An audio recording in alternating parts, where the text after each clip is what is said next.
All right, join me on page 724 of your reading textbook, Aftermath of a Fire. So now we're looking at the aftermath of the Great Fire of Chicago. So the genre of this selection or passage is nonfiction. Some newspaper articles tell about events and ask who, what, where, when, and why. Text features a primary source is information that comes from the time being studied. It could be a newspaper or magazine article, letters, photographs, or an official document from that time. Applications are special forms with blank spaces that need to be filled in when applying for something such as a library card, and some of you have your applications for the Gateway to Technology class. Okay. Continuing on page 725, follow along. Primary sources can bring historical events to life. This excerpt is from an article about the Chicago fire that comes from the Chicago Tribune, October 11th, 1871. During Sunday night, Monday, and Tuesday, this city has been swept by a conflagration which has no parallel in the annals of history, for the quantity of property destroyed and the utter and almost irremediable ruin which it wrought. A fire in a barn on the west side was the insignificant cause of a conflagration which has swept out of existence hundreds of millions of property, has reduced to poverty thousands who the day before were in a state of opulence, has covered the prairies, now swept by the cold southwest wind, with thousands of homeless unfortunates, which has stripped 2,600 acres of buildings, which has destroyed public improvements that it has taken years of patient labor to build up, and which has set back for years the progress of the city, diminished her population, and crushed her resources. But to a blow, no matter how terrible, Chicago will not succumb. Late as it is in the season, general as the ruin is, the spirit of her citizens has not given way, and before the smoke has cleared away and the ruins are cold, they are beginning to plan for the future. Though so many have been deprived of homes and sustenance, aid in money and provisions is flowing in from all quarters, and much of the present distress will be alleviated before another day has gone by.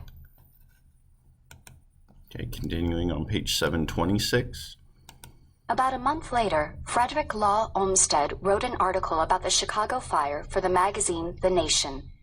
Here is an excerpt from the article published on November 9th, 1871.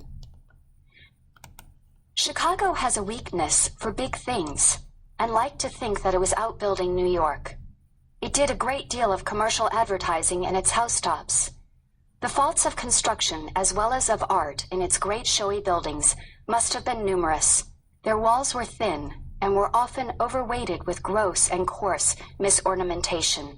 Some ostensibly stone fronts had huge overhanging wooden or sheet metal cornices fastened directly to their roof timbers, with wooden parapets above them. Flat roofs covered with tarred felt and pebbles were common. In most cases, I am told by observers, the fire entered the great buildings by their roof timbers, even common sheet metal seeming to offer but slight and very temporary protection to the wood on which it rested. Plain brick walls, or walls of brick, with solid stone quoins and window dressings, evidently resisted the fire much better than stone-faced walls with a thin backing of brick. So he's talking about how the buildings were constructed mainly of wood.